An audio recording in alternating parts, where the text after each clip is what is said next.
Okay, let's get started. As captain, it's your responsibility to make certain that all of the necessary equipment is on board and that your ship is ready to go. Professional pilots always do a thorough pre-flight inspection before boarding their planes. We'd like you to think like a pilot. Use a checklist to be sure that everything is in order.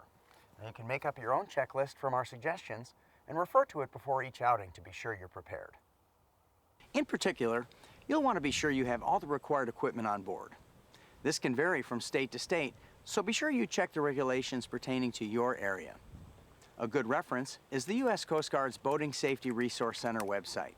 That's uscgboating.org. For nighttime operations, you must have working navigational lights. These consist of bow lights, red for left or port side, and green for right or starboard side, as well as a steaming light, commonly referred to as a stern light. When you're at anchor or drifting, turn off the running lights and activate the anchor light switch. This light should be the highest point on the boat and must be visible from 360 degrees. In most small boats, the stern light and the anchor light are the same instrument. Life preservers, also known as PFDs or personal flotation devices, must be on board for every person in the boat, and they must fit properly. These come in various styles and sizes, so be sure you have the correct ones on board. When it comes to children, you must have a preserver that fits each child properly. Federal regulations require children under 13 wear an approved PFD at all times when the boat is underway, but state and local laws might be more specific, so be sure to check with your local boating authority.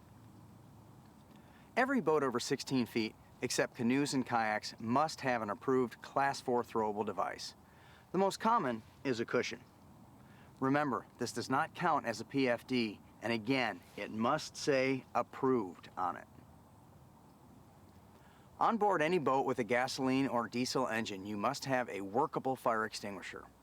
Workable means it has not gone past its expiration date, or the indicator needle must be in the green area.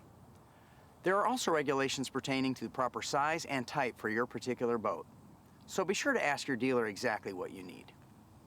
Another requirement is that you have on board an approved signaling device. The very minimum requirement is a horn or a whistle. Flares are required under certain conditions, both day and night, generally on a large body of water, the Great Lakes and open ocean. Flares can be dangerous though. Make sure they are stowed out of the reach of little hands, and be sure to study the warning labels.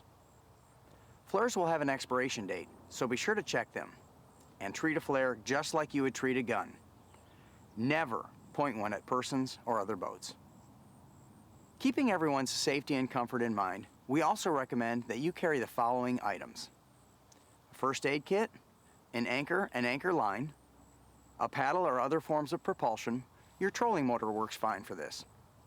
A tow line, a VHF radio, a cell phone, waterproof flashlight, spark plugs and plug wrench, manual bailer, some spare parts including fuses, a basic toolkit. It's also a good idea to carry an extra supply of water and food that can be easily stored just in case you get stranded for any reason. You'll sleep better if the kids' stomachs aren't rumbling through the night. Okay, let's get all this stuff on board so we can... Nice job.